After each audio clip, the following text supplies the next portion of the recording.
Bismillahirrahmanirrahim. Alhamdulillahirabbil alamin. Wassalatu wassalamu ala asyrafil anbiya'i wal mursalin Muhammadin wa ala alihi wa sahbihi ajma'in, amma ba'd.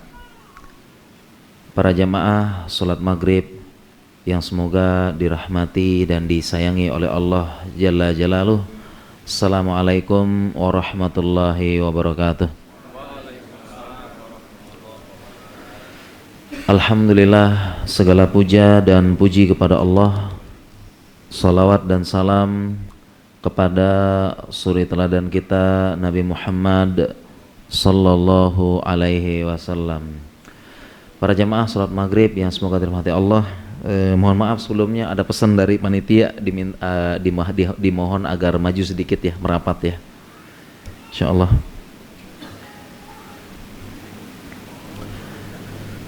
Ya.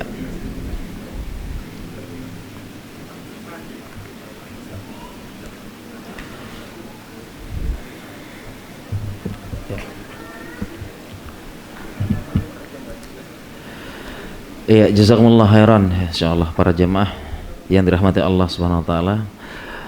Insyaallah tema kita di kesempatan maghrib yang penuh berkah ini,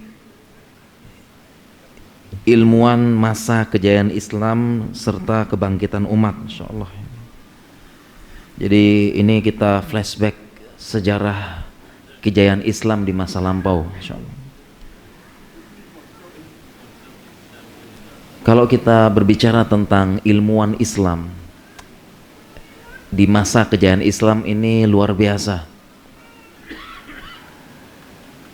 Jadi kita umat Islam dulu sempat menjadi pusat pendidikan dunia.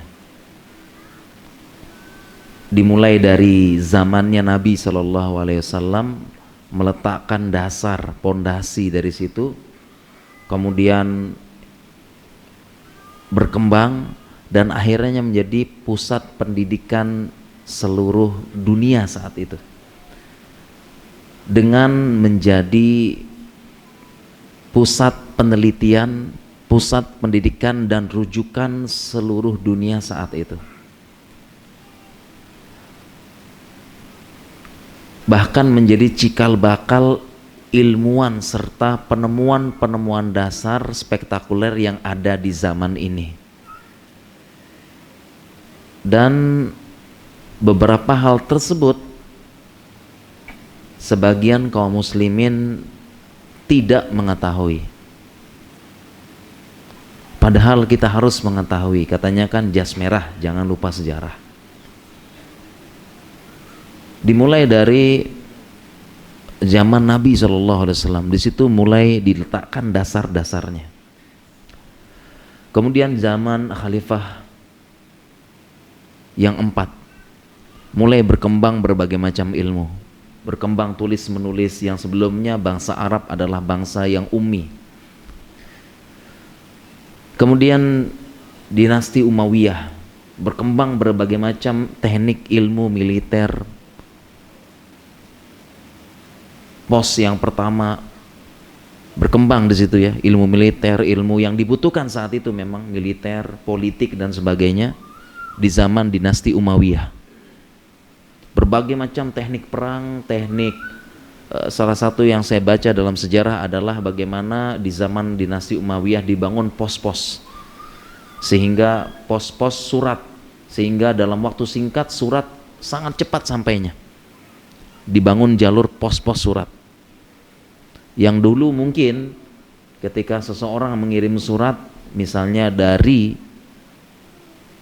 Madinah saat itu ingin kirim surat ke Syam butuh waktu satu bulan. Tergantung kurirnya saat itu, perjalanan 1 bulan. Tapi di zaman dinasti Umayyah memang saat itu butuhnya adalah politik dan militer, ya, bagaimana perang dan sebagainya.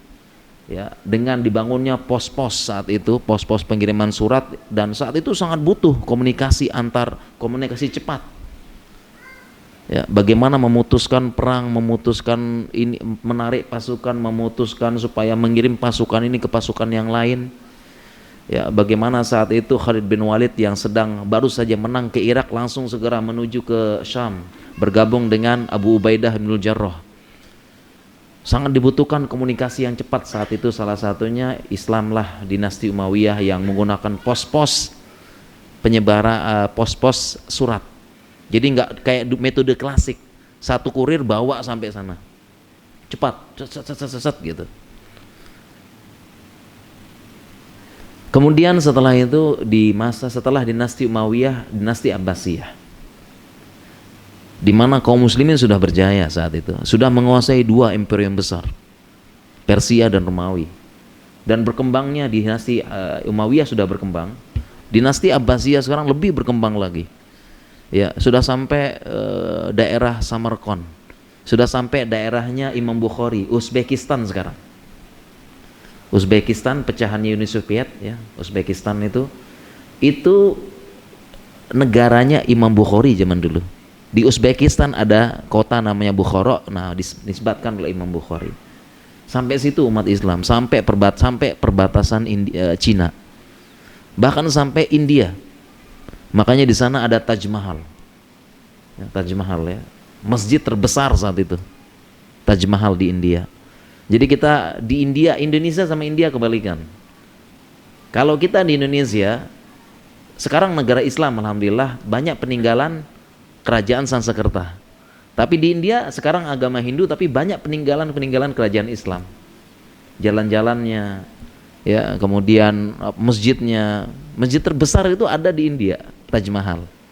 Itu bukti kerajaan Islam. Nah, di zaman dinasti Abbasiyah karena sudah tidak butuh perang lagi yang banyak, Islam sudah menyebar. Dan yang berkembang di saat itu di zaman dinasti Abbasiyah yang dikembangkan bukan lagi militer dan politik, maksudnya penekanannya gitu ya. Penekanannya bukan politik militer lagi, tapi penekannya adalah ilmu pengetahuan dan sains. Di zaman dinasti Abbasiyah, disinilah berkembang ilmuwan-ilmuwan besar saat itu, dengan ibu kotanya Baghdad, yang sebagian kita pernah dengar dulu negeri 1001 malam. Maksudnya negeri 1001 malam adalah dia kota itu nggak pernah mati. Tiap hari ada kegiatan perdagangan dan tiap hari sampai malam ada kegiatan belajar mengajar. Itu maksud dari Baghdad, negeri 1001 malam, itu nggak pernah mati kotanya, baik dengan perdagangan maupun pendidikan. Masjid-masjid kebuka sampai malam, dibahas ilmu, ya, penelitian dan sebagainya. Itu maksudnya. Dengan saat itu yang belum ada lampu, belum ada apa lagi nih, penerangan kayak begini, tapi hidup kotanya. Itu kota Baghdad. Jadi saat itu di Baghdad jadi pusat pendidikan dunia saat itu. Pusatnya di situ, keluar penemuan-penemuan spektakuler dari umat Islam. Nanti kita bahas. Yang ternyata kaum muslimin nggak tahu.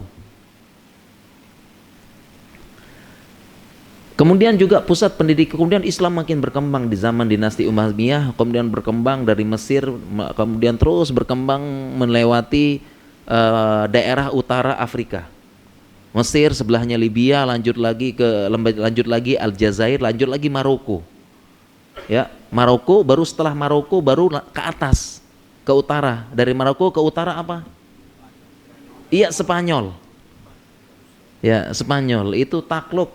Ya, Spanyol saat itu takluk di tangannya Tariq bin Ziyad, dimasak oleh panglimanya namanya Tariq bin Ziyad, ya, dalam kepemimpinan amir yang namanya Musa bin Nusair. Tariq bin Ziyad saat itu yang menaklukkan Spanyol saat itu. Ya, Fadhil, saya air putih dulu ya.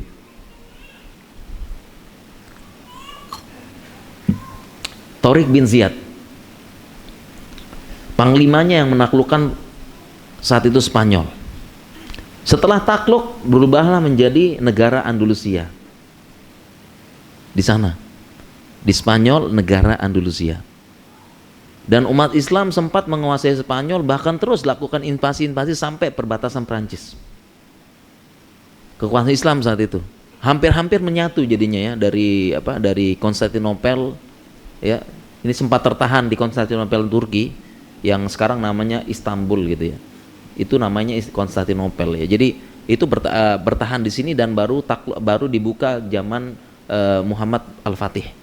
Ya, jadi Islam berkembang ya sampai Cina, kemudian berkembang dari utara gitu ya, utaranya Afrika, terus ya Mesir, Libya, Aljazair, Maroko kan, baru ke atas Andalusia, dan harapannya saat itu bertemu. Kaum muslimin bertemu saat itu. Ya, bertemu ya, entah di Bulgaria, entah di mana bertemu. Tapi saat itu berhenti di Konstantinopel ya, sampai datang Muhammad Al-Fatih. Dan kemudian di Cordoba sudah menyebar juga ya, di di Andalusia Spanyol. Nah, khusus salah satu pusat pendidikan Islam saat itu ada di Andalusia Spanyol. Dan kaum muslimin di situ berada selama 8 abad. Berapa? 8 abad, 800 tahun kaum muslimin menempati Spanyol, Andalusia. 800 tahun bukan waktu yang sedikit, waktu yang sangat lama itu. Kaum muslimin di situ memegang kendali. Jadi negara Islam saat itu 800 tahun, sedangkan negara Indonesia saja kita belum 100 tahun ini. Ini 800 tahun negara Islam Spanyol Andalusia.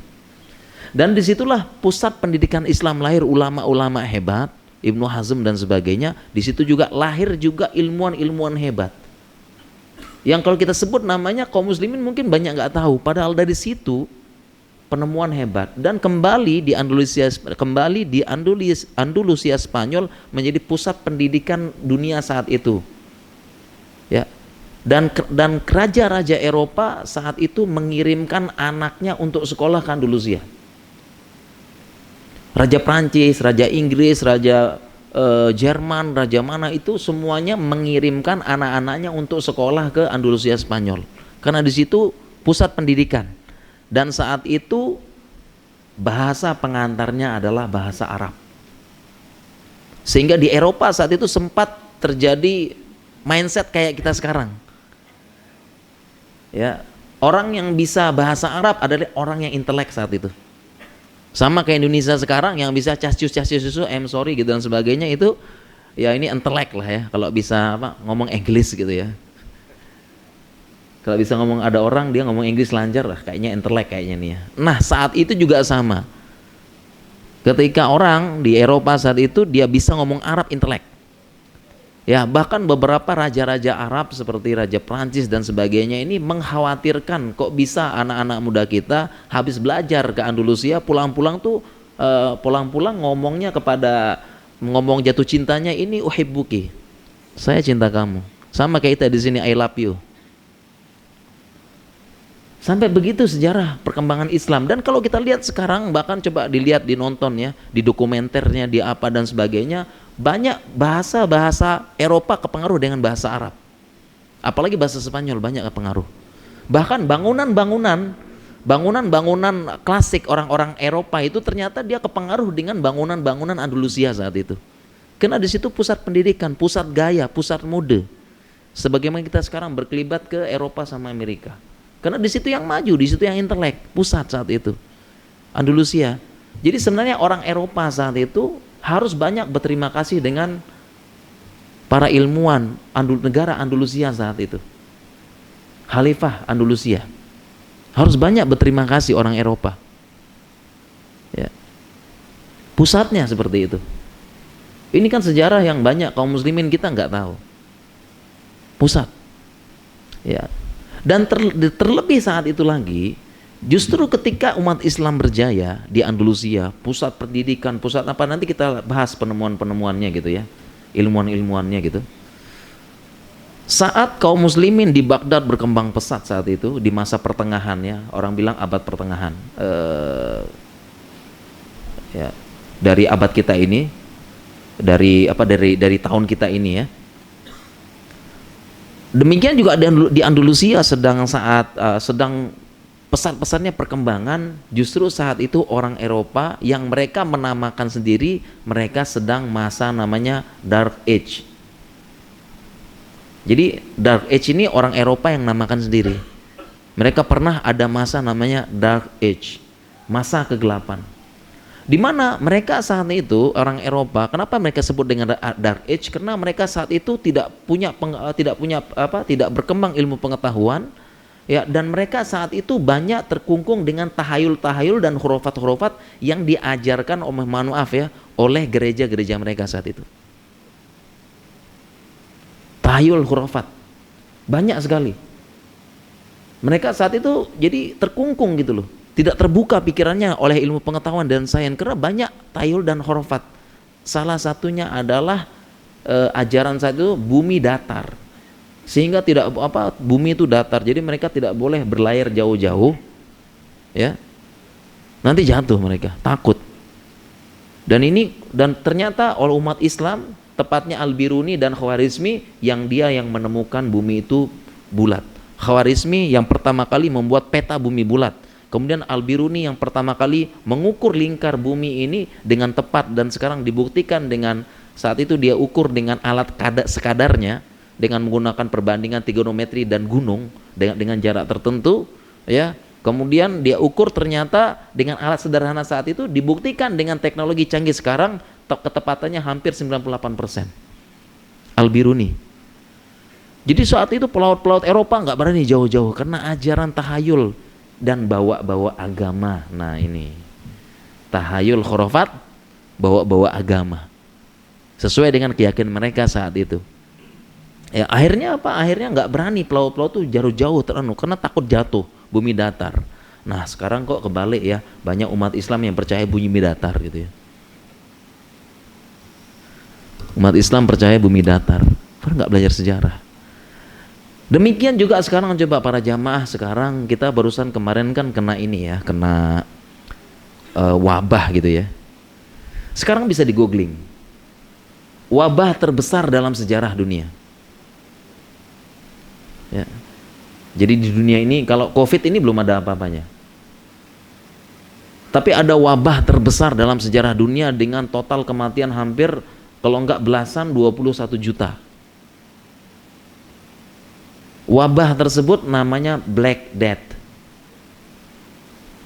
Wabah terbesar tercatat dalam sejarah dunia namanya wabah Black Death yang terjadi di Eropa. Tahu sebabnya apa?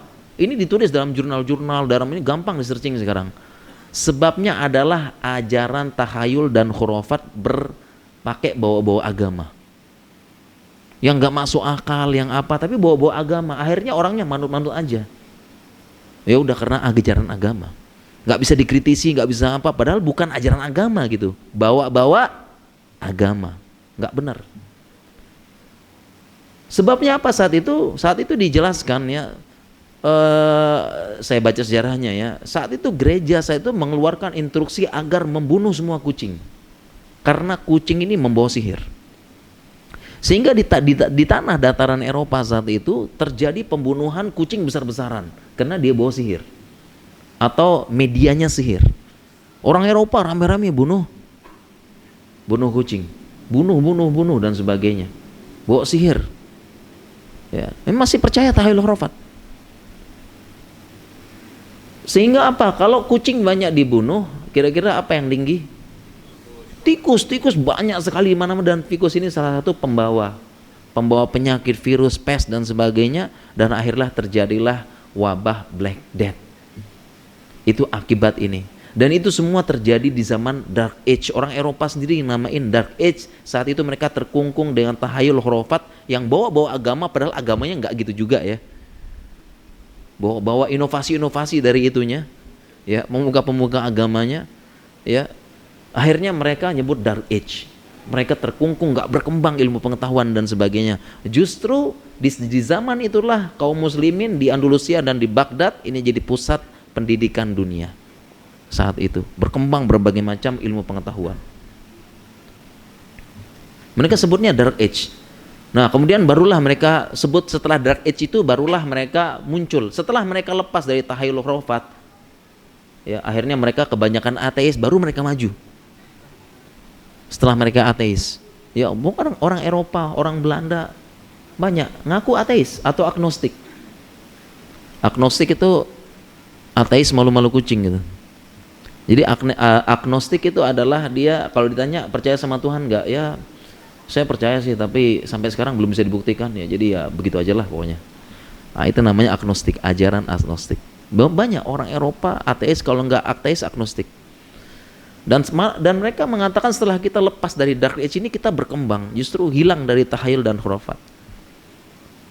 Seperti itu. Justru mereka berkembangnya saat itu. Dan sekarang kira-kira Indonesia bagian yang mana nih sekarang? Indonesia yang mana sekarang? Sedang masa ini atau bagaimana ya? Kita doakan mudah-mudahan ya Indonesia juga tidak seperti itu. Ya, terkungkung dengan tahayul khurafat, ya mohon maaf yang bawa-bawa agama, padahal ajaran Islam nggak ngajarin seperti itu. Ya, makanya kita lihat di Eropa umur 15 tahun menemukan alat hitung dengan alat hitung otomatis gini. Di Indonesia umur 15 tahun menemukan tuyul. Kan gitu ya. Jadi berita gitu kan. Indonesia ya. Berita ini tuyul ya, kalau dia beginiin nanti kita iniin ya. Ya, nanti kita bacakan aji gini, mantra dan sebagainya. Gitu kan.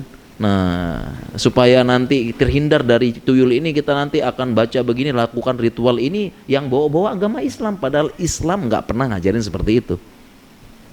Gitu. Ya. Kita bisa berkaca dari sejarah ini. Nah, ini sejarah secara umum ilmuwan Islam saat itu, dan kita perlu bangga. Harusnya bangga kita nih. Dan kita perlu ngajarkan sama anak-anak kita, dulu kita pernah berjaya dari berbagai macam sisi sesuai dengan kebutuhan saat itu. Kaum dari zaman Rasulullah SAW dan Khalifah Ur-Rasyidin itu berkembang dasar ditanamkan yang paling dasar akidah dan tauhid dulu. Baru kemudian dinasti Umayyah itu lebih banyak politik dan peperangan, memang saat itu yang lebih butuh. Baru setelah dinasti Abbasiyah lebih stabil, baru lebih ke arah perkembangan ilmu pengetahuan, sains, iptek dan sebagainya.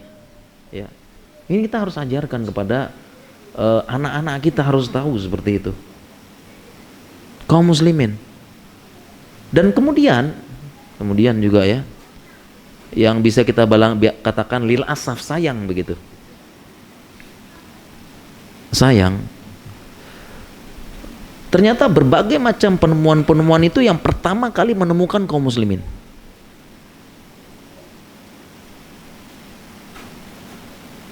Dan sayangnya kaum muslimin nggak tahu. Jadi beberapa penemuan-penemuan yang pertama kali menemukan, yang pertama kali menggagas itu kebanyakan ilmuwan kaum muslimin. Tapi kaum muslimin nggak tahu.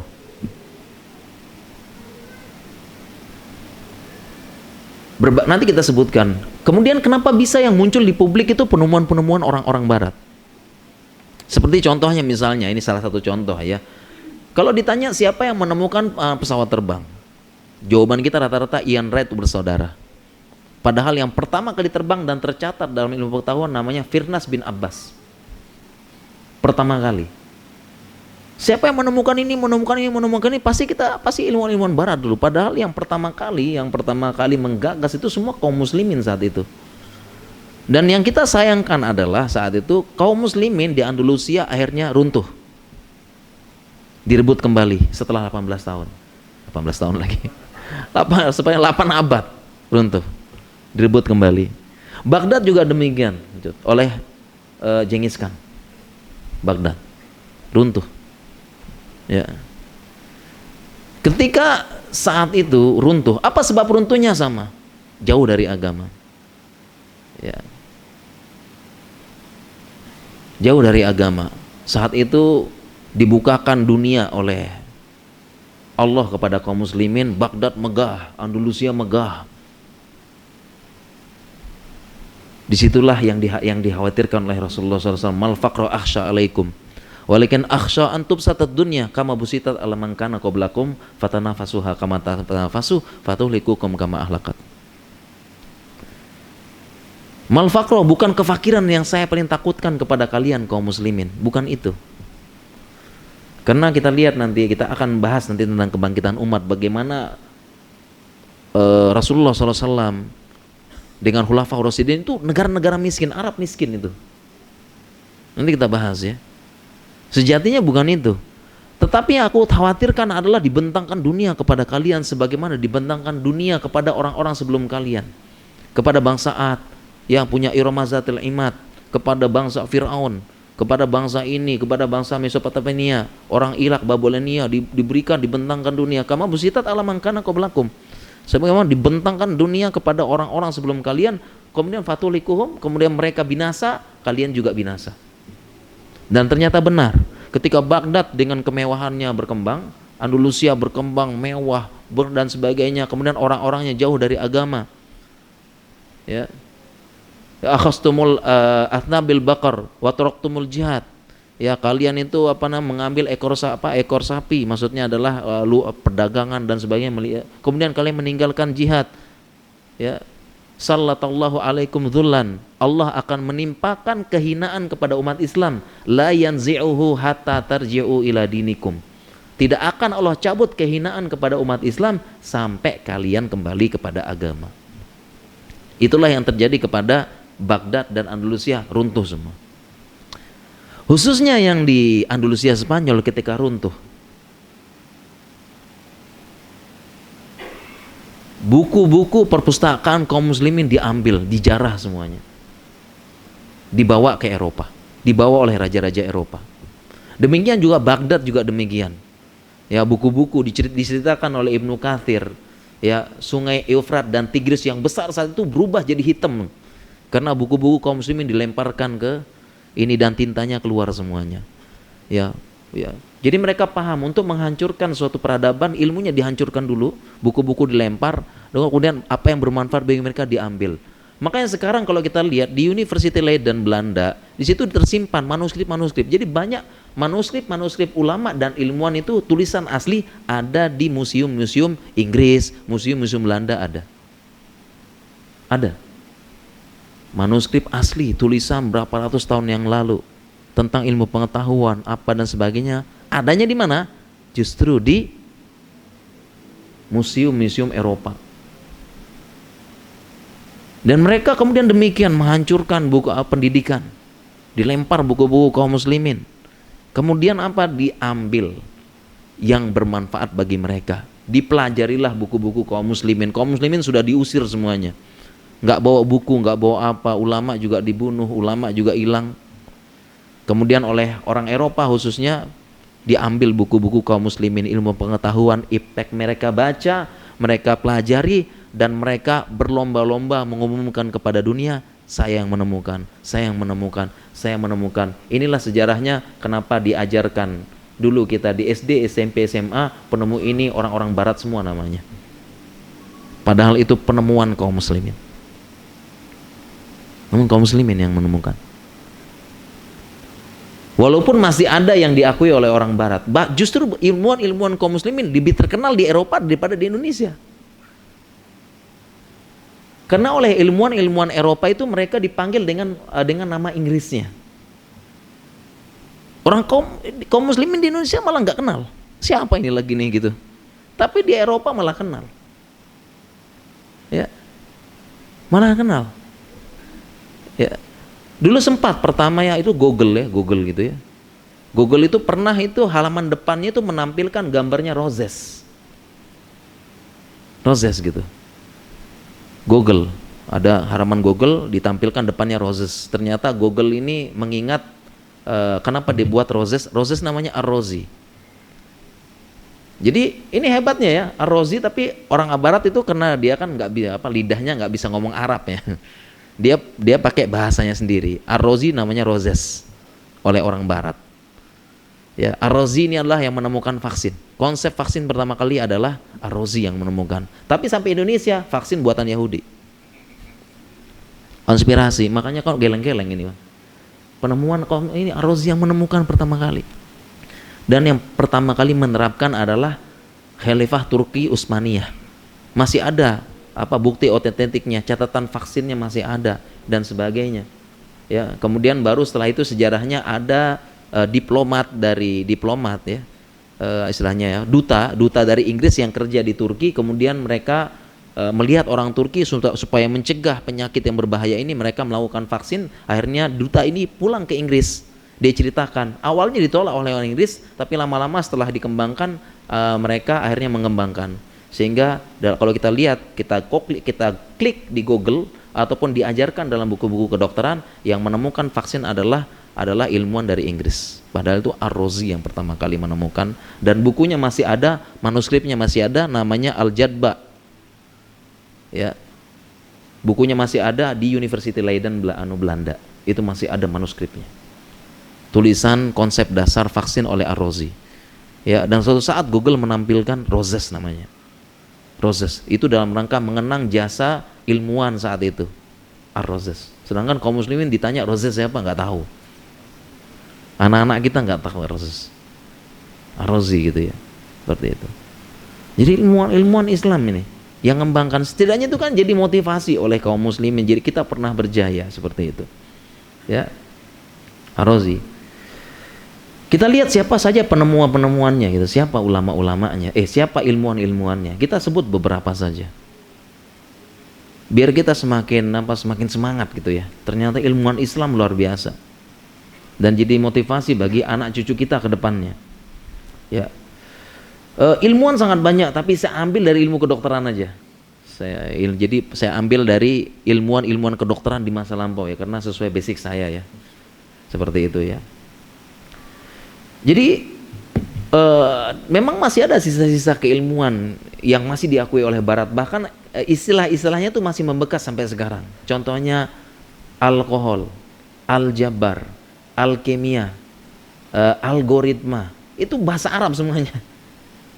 Itu sisa-sisa dari penemuan kaum muslimin yang masih ada sampai sekarang. Ya, alkohol, aljabar, algoritma, alkemia. Kaum muslimin ini yang menemukan ini. Tapi kita kan nggak tahu. Yang konsep menemukan, ya, menemukan kaum muslimin, seperti itu. Ya. Dan sekolah kedokteran pertama itu di Andalusia, Spanyol. Yang mendirikan adalah Ar-Razi dan sebagainya. Kedokteran pertama yang menerapkan bagaimana metode penelitian ilmiah itulah dengan meneliti ini bias, kemudian inklusi eksklusi, itu penemuan kaum muslimin, cara berpikir ilmiah. Ya, ditemukan oleh kaum muslimin saat itu. Ya. Dan alkohol ini kaum muslimin yang menemukan pertama kali. Ya, digunakan untuk membersihkan luka, mencegah infeksi, dan dipakai sampai sekarang. Ya, dipakai sampai sekarang. Kalau kita ke rumah sakit, ke klinik, ada alkohol 70%, ada alkohol 90%. 90% untuk alat-alat, 70% untuk disinfeksi sekitar luka dan sebagainya. Masih ada alkohol dengan berbagai macam jenisnya. Alkohol ini, alkohol denat untuk parfum, alkohol denat untuk parfum, alkohol pelarut alkohol untuk obat, dan sampai dengan alkohol yang bisa menyebabkan mabuk, yaitu etanol. Makanya tidak semua alkohol memabukkan.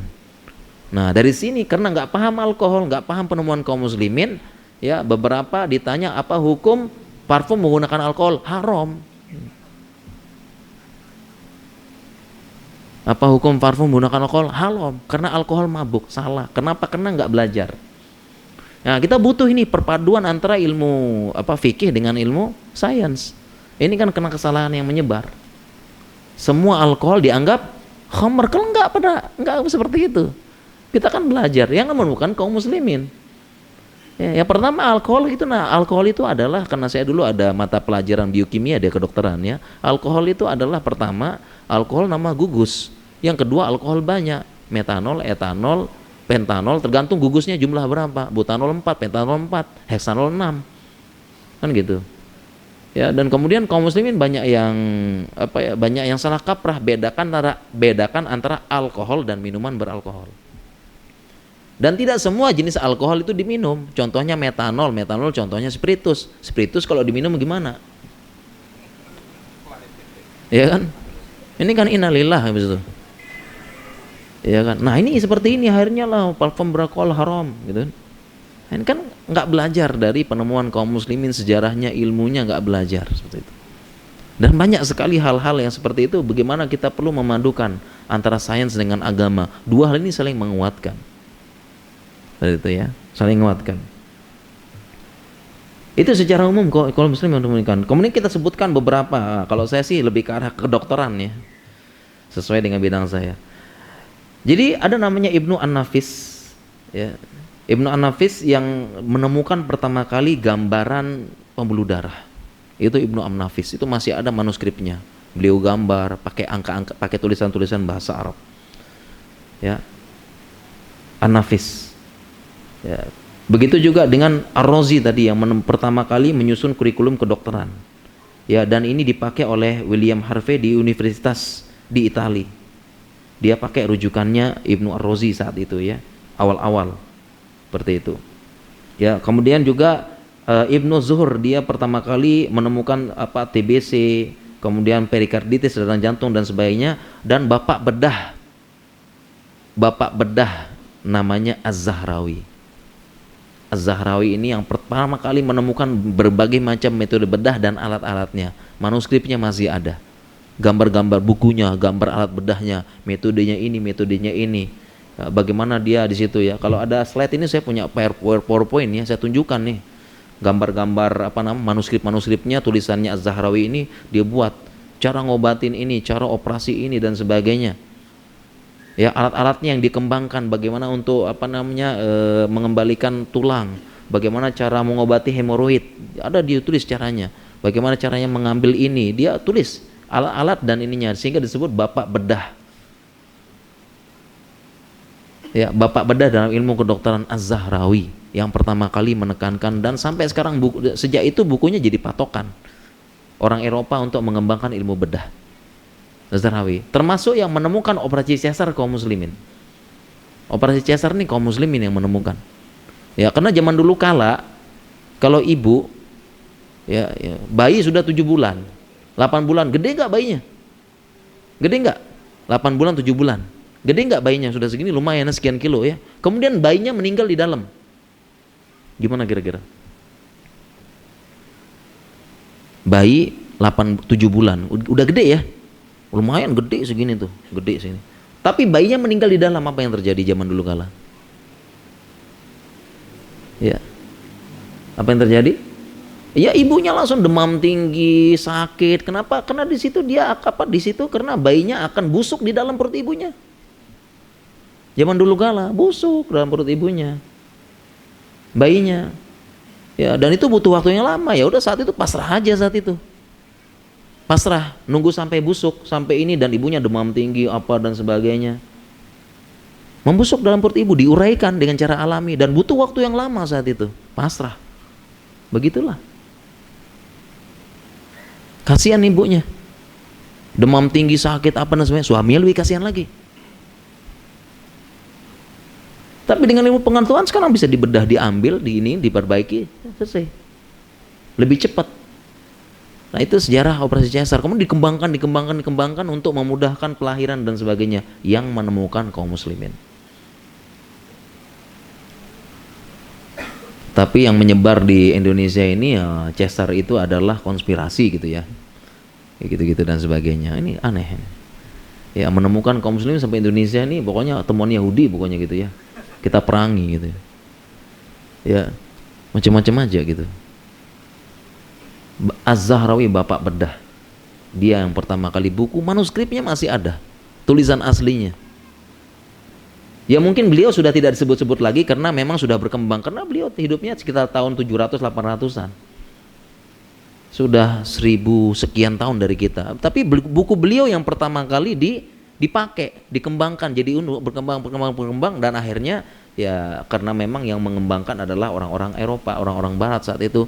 Sedangkan kaum muslimin setelah runtuh semuanya, kembali yang ke dulu lagi. Ilmu dunia nggak belajar, ilmu dunia nggak belajar, ilmu agama nggak belajar juga.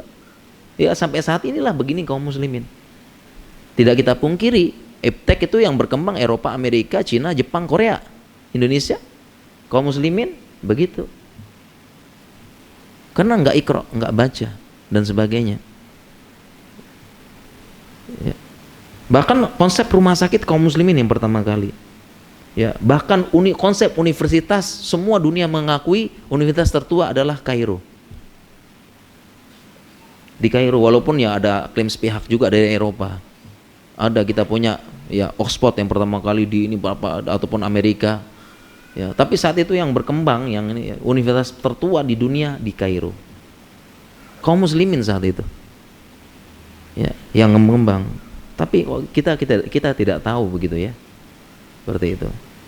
Kemudian kaum muslimin yang suka selfie, foto-foto gitu ya. Siapa nih yang suka foto-foto, selfie? Nah ini kan harus tahu bahwasanya yang pertama kali menemukan pertama kali yang menemukan kamera dan konsep optik adalah namanya Ibnu Haytham. Ya, Ibnu Haytham, konsep optik dan kamera. Nah, namanya adalah Ibnu Haytham namanya. Ya, beliau dari Basrah, Irak. Ya, pokoknya pusat pendidikan saat itu ya Baghdad, Irak, dan Basrah, Kufah. Ya. Bahkan dikenal sebagai bapak optik modern. Jadi konsep optik kerjanya, cara kerjanya optik ya, cahaya. Nanti ada memang saya baca sejarahnya beliau ini dia menemukan kok cernya cahaya jalannya begini. Kemudian kalau dikasih kaca kemudian dia begini bisa menyambung itu. Jadi beliau yang menemukan konsep dan beliau menulis kitab namanya kitab Al-Manazir. Asal katanya manzur, penglihatan.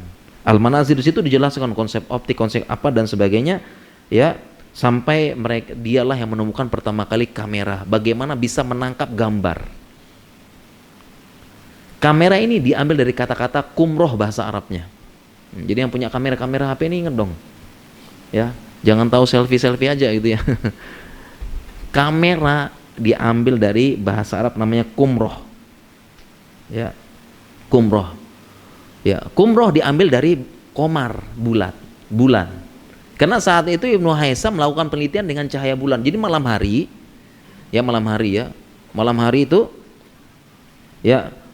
itu dia bagaimana dia memantulkan cahaya bulan masuk, dia atur caranya. Berarti teori saya benar. Kayak begitu. Ya. Itu asal kata kamera. Ya, dari kamera ya, dari kumroh, dari komaro. Ya. Dan disitulah Alexander Walcott ini, tapi malah yang menyebar di sejarah dunia, kamera pertama kali ditemukan namanya ilmuwan lagi-lagi Eropa sama Barat gitu ya, namanya Alexander Walcott. Tapi dia masih pakai kata-kata kamera, Kenapa? Karena dia pakai rujukannya kitab Al-Manazirnya Ibnu Haytham. Masih konsep-konsepnya dari situ. Ya, tapi sampai kita ya ditanya, ya ini Alexander Walcott ini pertama kali yang menemukan kamera. Tapi Ibnu Haythamnya kita nggak tahu. Seperti itu. Dan orang Barat memanggil Al-Haytham ini namanya Al-Hazen. Al-Hazen, mereka bilang. Lidahnya mereka. Al-Hazen. Kita nggak tahu sama sekali. Seperti itu. Ya. Demikian juga ada ilmuwan kaum muslimin ya, namanya Jabir Al-Hayyan, ini bapak kimia modern. Jabir Al-Hayyan, dialah yang menemukan pertama kali konsep-konsep ilmu kimia. Dia menemukan berbagai macam reaksi ini dijadikan ini dan sebagainya. Dia yang menemukan, dia punya lab sendiri saat itu. Dan sejarahnya labnya dihancurkan oleh kaum muslimin sendiri. Ya. Jadi dia punya lab dan labnya ini dihancurkan oleh penduduk kampungnya karena dia dituduh penyihir. Ya, dia bisa ngubah sesuatu, ditetesin tiba-tiba warnanya berubah. Tiba-tiba ini berubah. Nah, oleh penduduk kampungnya dia dituduh penyihir. Jadi labnya sempat dihancurkan, dia kabur gitu ya. Tapi masih belajar, dan dia adalah bapak ilmu kimia modern, Jabir Al-Hayyan. Ya. Sedangkan kalau kita bicara kimia nanti kita pasti ketemunya nama-nama peneliti dari Barat dan sebagainya. Tapi kita lupa yang pertama kali alkimia itu konsep dari Jabir Al-Hayyan. Ya, demikian juga Al-Khwarizmi. Al-Khwarizmi dialah yang pertama kali menemukan konsep algoritma. Ini kan konsep dasar sekali dan pengembangan pesat dalam ilmu matematika dan ilmu komputer. Jadi komputer sekarang, IT dan sebagainya berterima kasih dengan konsep algoritma dari Al-Khwarizmi. Kalau nggak ada konsep algoritmanya, nggak ada komputer. Ya, nggak ada komputer. Ya, tapi kalau kita ditanya siapa penemu komputer, semuanya pasti ilmuwan Barat. Ya, siapa namanya lupa ya, penemu komputer tuh. Yang dia akhirnya di akhir hayatnya mengumumkan dirinya dia gay. Penemu komputer, Alan Turing, baru ingat saya. Jadi kalau ditanya siapa penemu komputer, pasti kita googling, kita jawabannya Alan Turing, penemu komputer. Ya, yang dia di akhir hayatnya mengumumkan dirinya dia ini gay. Dia sembunyikan G-nya selama ini. Setelah terkenal baru ini ya.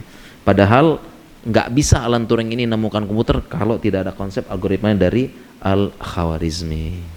Ya, dapat kode-kode waktunya habis gitu ya, Mbak. Ya, insya Allah nanti kita lanjutkan setelah azan Isya ya, setelah sholat ya. Kita lanjutkan sedikit ya jamaah sekalian. Silahkan azan. Para jamaah sekalian, kita lanjutkan sedikit saja sebentar materi yang kita sampaikan tadi. Dan kita tadi sudah sampai pada beberapa ilmuwan ya yang terkenal, dan kita mungkin lanjutkan sedikit. Tadi kita sudah sampai ke Al-Khwarizmi. Dialah yang menemukan algoritma, kemudian dikenal juga sebagai bapak aljabar dunia. Jadi dia yang menemukan trigonometri, astronomi, sin, cos, tangen, itu dia yang menemukan. Dulu kita belajar matematika ya, algoritma, dan beliau juga yang menemukan sistem penomoran. Dan ini terobosan besar saat itu. Yang menemukan sistem penomoran itu adalah Al-Khwarizmi, dan itu sangat penemuan spektakuler yang memudahkan ilmu matematika di saat itu. Memang di zaman itu hitung-hitungan nggak terlalu banyak.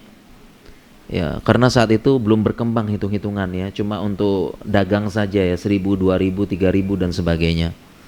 Dan beliau yang menemukan angka 1, 2, 3, 4, 5 berdasarkan jumlah sudutnya. Jadi kalau 1 begini sudutnya 1, kemudian 2 begini sudutnya 2, 3 begini sudutnya 3 gitu ya, 4 begini sudutnya 4, 1, 2, 3, 4. Demikian juga 5, sudut 5, 1, 2, 3, 4, 5, seperti itu. Jadi beliau menemukan angka berdasarkan sudutnya. Dan itu sangat memudahkan perhitungan saat itu. Kenapa? Karena angka yang dipakai saat itu adalah pertama angka Romawi sama angkanya India. Saat itu yang dipakai. Angka Romawi jelimet. Ya, coba aja 1 Romawi 1, 2 Romawi 2, 3 Romawi 3, 4, 9 aja kita nulisnya 5 V 1111. Belum lagi 100 X 1000 X. Jadi kalau ditulis 5722 dikurangin dengan ini angkanya ribet nulisnya tuh. Ya, untuk mengembangkan ilmu ekonomi mengembangkan ilmu matematika di saat itu. Nah, yang berperan besar adalah Al-Khwarizmi yang menemukan nomor 1, 2, 3, 4, sehingga perhitungan matematika sangat mudah di saat itu. Khwarizmi. Jadi matematika sekarang tidak bisa berkembang kalau tidak ada Khwarizmi yang menemukan aljabar, algoritma, sin, cos, tangen, trigonometri, dan nomor. Nggak berkembang ilmu sekarang nih. Ya, mungkin orang Eropa masih pakai angkanya Romawi. Silakan aja coba 5200 berapa gitu kurangin 1230 sekian. Itu kan nulisnya aja udah panjang sekali itu. Ya kan? Bagaimana mau kembang ilmu matematika masih pakai angkanya orang-orang Romawi saat itu yang dipakai oleh orang-orang Eropa? Nggak bisa berkembang matematika saat itu. Ini jasa besar dari Al-Khwarizmi dengan izin Allah Subhanahu wa taala. Demikian juga Al-Biruni sudah kita tulis tadi, kemudian Al-Abbas bin Firnas ya, itu yang menemukan pesawat terbang ya, dan yang lain-lainnya berkembang seperti itu. Ya. Dan kalau kita berbicara tentang kebangkitan umat Islam, ini kan ilmuwan dan kebangkitan umat Islam, kita mulai dari Iqra sebenarnya. Kita banyak lupa gitu ya. Jadi kalau berbicara kebangkitan umat Islam, kita kan semua pengen nih umat Islam bangkit ya, berkembang seperti itu ya. Ya kita mulai dari ayat pertama yang turun, yaitu Iqra, bacalah. Maksudnya apa? Belajar dalam baik belajar ilmu dunia maupun ilmu agama. Belajar. Karena kaum muslimin nggak belajar, nggak baca. Ini yang ditinggalkan oleh kaum muslimin. Ilmu agama nggak belajar, dominasi tahayyul khurafat, sains, teknologi juga nggak belajar. Jadi bagaimana kita bicara kebangkitan umat? Nggak belajar. Nggak baca kaum muslimin, nggak heboh. Dan Indonesia salah satu negara dengan ya tingkat literasi yang terendah. Indonesia Orang Indonesia itu termasuk yang tingkat literasinya rendah. Makanya kan ini kan di Bali nih banyak bule-bule. Mereka masih di mana-mana bawa buku sambil nunggu, baca buku. Karena saya lihat mereka di bandara, bule-bule itu baca buku dia.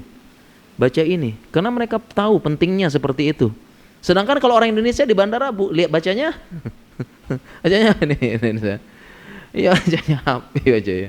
Kalau kita scroll ya kita baca juga sih ya, baca status, baca curhat, baca apa gitu, baca gosip. Ya kita juga ikra juga gitu.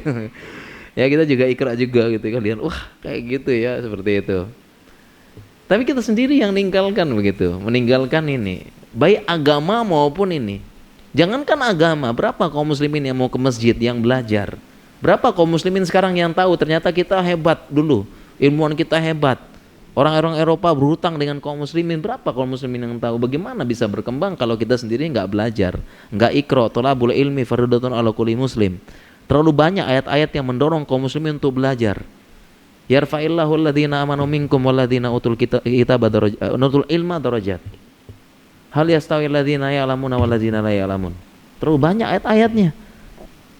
Dan para ulama di situ menjelaskan tafsir dari kata-kata al ilmu di situ, baik ilmu din wa ilmu dunya nafi', ilmu agama dan ilmu dunia yang bermanfaat. Kaum muslimin belajar, kita tinggalkan. Jadi kita bicara kebangkitan umat, kita nggak belajar, nggak baca. Bagaimana kita mau? Semua dimulai dari nuntut ilmu dan semua dimulai dari masjid. Sebagaimana Rasulullah SAW dulu semua dimulai dari Masjid Nabawi. Di situ datang masjid, belajar ini dan sebagainya. Ya, jadi dimulainya dari situ. Sebelum kita bicara yang besar-besar dulu nih, ya besar-besar, tenang, ntar kita kuasai, ya, kita serang habis Israel gitu-gitu ya. Kita habisi Amerika gitu misalnya gitu ya. Tapi kita mulai yang dari dasar-dasar dulu nih. Ya ibaratnya kita membangun tangga ini, mindset, pola pikir yang harus diajarkan kepada kaum muslimin. Dan itulah yang dilakukan oleh Rasulullah SAW. Kalau kita pengen bangkit, jaya seperti itu, ikra, terutama belajar agama, terutama lagi akidah dan tauhid. Memang sains penting gitu ya, sains teknologi itu penting. Tapi kita butuh dasar yang paling penting, yaitu akidah dan tauhid. Itu yang paling penting dulu, belajar dasar agama. Dan inilah yang diajarkan dari Nabi SAW berdakwah 13 tahun di Mekah, itu dakwahnya akidah sama tauhid saja. Dan belum ada syariat puasa, belum ada. Jadi selama 13 tahun itu belum ada syariat puasa wajib Ramadan, belum ada. Belum ada syariat zakat, belum diwajibkan haji saat itu. Semuanya di Madinah. Jadi selama 13 tahun tuh akidah tauhid perbaikan dulu, menghilangkan tahayul khurafatnya orang-orang Arab saat itu. Yang mengukung pemikiran kaum muslimin. Ajaran-ajaran jahiliyah dihilangkan, akidah-akidahnya dihilangkan. 13 tahun akidah tauhid saat itu. Rasulullah SAW, beban-beban syariat belum ada. Bahkan sholat saja itu pun baru turun di akhir-akhir. Ya, peristiwa Isra Mi'raj itu ada yang bilang 7 Hijriah, pada tahun 7 kenabian, ada yang bilang pada 10 tahun 10 kenabian. Jadi beban sholat saja itu akhir-akhir fase Mekah turunnya. Dan itu pun sholatnya masih boleh mabok, masih boleh ngomong. Bukan kayak kita sekarang sholatnya. Jadi sholat awal-awal dulu boleh mabok, datang masih mabok, masjid boleh sholat, boleh saat itu awal-awal. Nah, makanya baru turun ayatnya pelan-pelan, la taqrabus sholat atau antum sukara. Baru dia larang pelan-pelan. Jangan kamu sholat kamu lagi mabok gitu ya. Zaman awal-awal boleh ngomong, sholat dulu ngomong dia, boleh. Awal-awal. Jadi belum ada beban syariat yang berat-berat di awal-awal. Akidah tauhid kaum muslim. Rasulullah SAW, setelah akidah tauhid yang kuat barulah. Jadi modal dasar kita sebutkan lu, modal dasar lu kita jelaskan akidah umat, bagaimana kekuatan iman, bagaimana mendahulukan hak Allah, menunaikan hak Allah di muka bumi, tauhid. Supaya Allah senang dulu begitu. Disampaikan dulu hak Allah oleh Rasulullah SAW. Dan kalau kita lihat sejarah ya. Lihat sejarah nih ya. Islam muncul dari tanah Arab. Islam muncul dari mana? Tanah Arab. Yang saat itu sama nasibnya seperti sekarang. Dunia saat itu dipegang oleh 2 imperium besar. Romawi Timur, Konstantinopel, dan Persia. Ini imperium besar.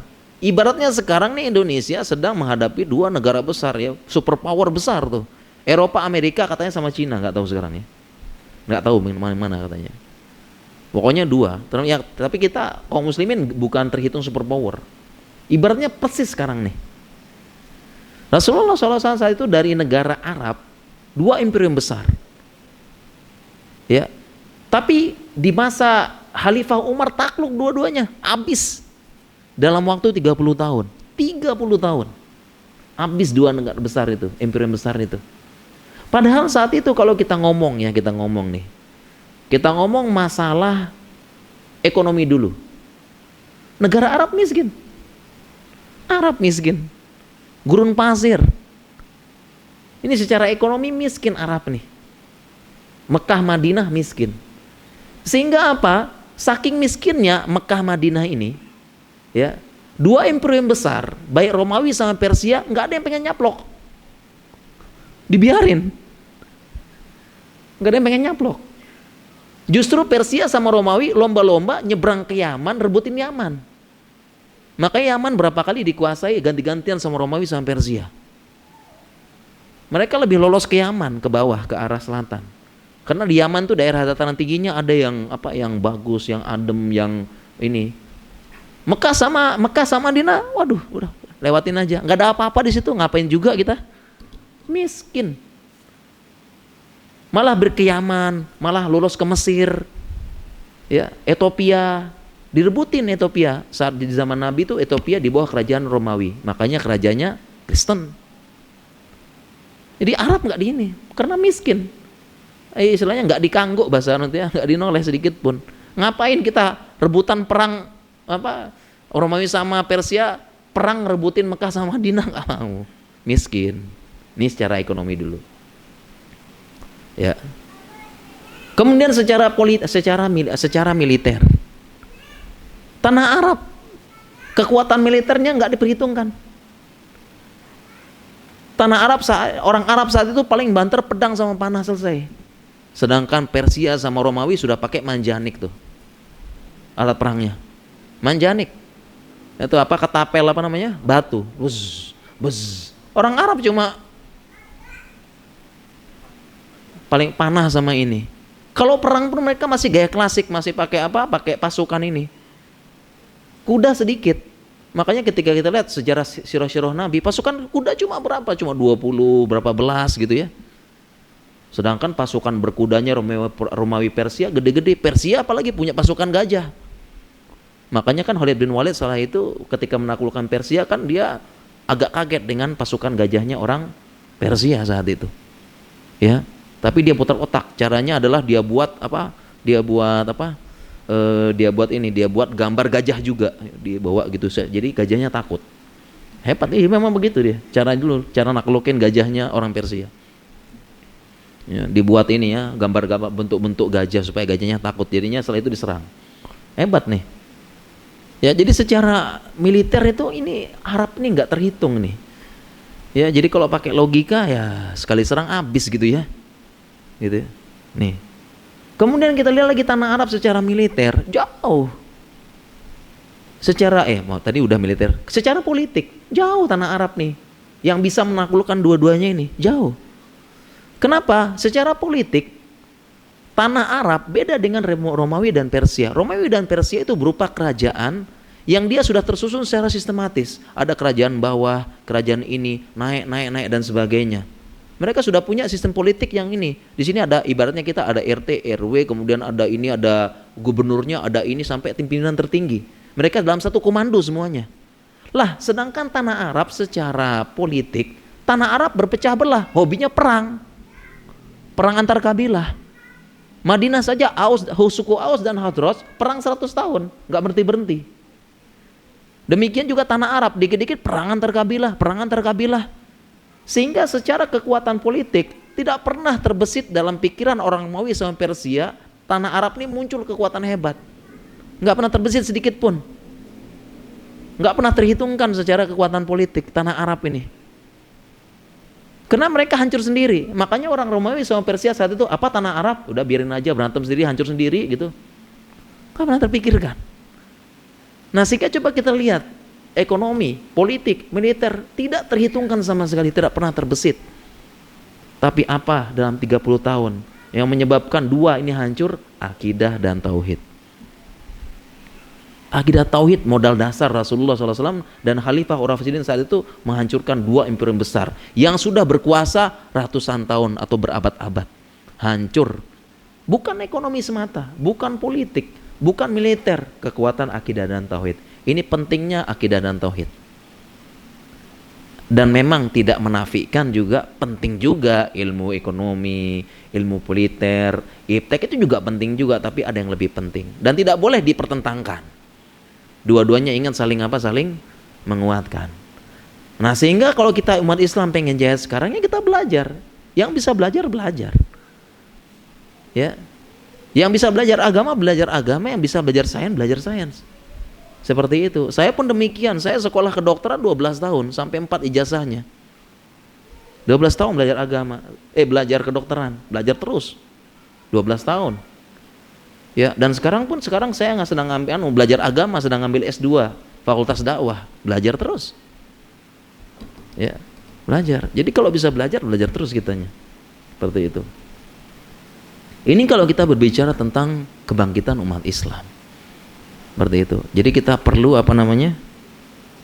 kita melihat sejarah, belajar sejarah Rasulullah SAW seperti itu, akidah dan tauhid, mental kuat. Ya, keimanan yang kuat, bagaimana mental memperjuangkan agama Islam dengan berbagai macam cara.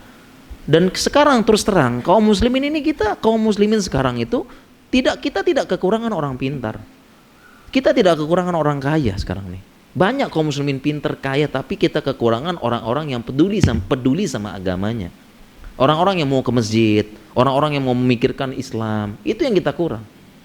Sekarang ini. Apa dari modal itu semua? Akidah dan tauhid yang benar. Supaya kuat seperti itu.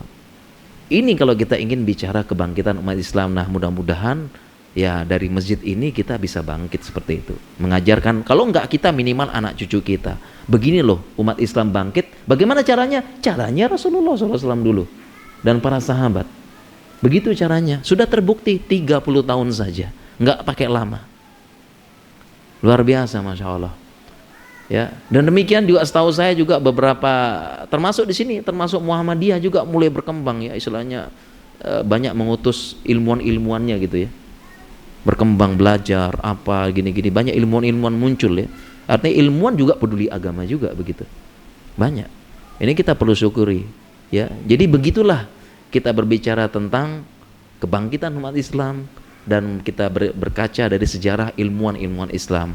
Nah, mudah-mudahan kita doakan kalau bukan zaman kita ya, anak cucu kita suatu saat Islam bangkit, bukan hanya agama tapi sains, ilmu pengetahuan menguasai dunia lagi seperti itu, sebagaimana nanti akan terjadi. Nah, kaum muslimin akan bangkit lagi. Mudah-mudahan dasarnya dari kita dan anak cucu-cucu kita. Demikian para jamaah sekalian dirahmati Allah Subhanahu wa taala, materi yang kita bisa sampaikan pada kesempatan malam hari ini. Dan mungkin kita pakai tanya jawab enggak nih ya? Cukup ya, waktunya habis ya. Satu pertanyaan atau gimana nih? Oh iya, 2 pertanyaan. Silakan mungkin para jamaah yang yang ingin bertanya, kami persilahkan. Mudah-mudahan saya bisa menjawab insyaallah. Iya, kalau nggak ada nih ada amanah saya yang nanya nih. Ada amanah 2 pertanyaan berarti ya ini. 2 pertanyaan ya. 2 pertanyaan ya, dapat amanah hadiah ini katanya nih. Oke, untuk saya bertanya mungkin yang gampang-gampang aja ya. Mungkin yang menyimak tadi, siapa nama Bapak Bedah kaum muslimin, siapa namanya? Siapa tuh yang katakan? Iya, depannya. Bapak Bedah, enggak tepat ya. Maaf ya. Siapa, Pak? Az-Zahrawi, benar ya, sahih, insyaallah ya. Jangan kecewa ya, insyaallah ya. Bapak Bedah ya, Az-Zahrawi. Oke, kita lanjutkan lagi ya, yang gampang. Ya. Dari mana asal kata kamera? Lumayan dapatnya nih. Ya, silakan depan tadi. Kamera.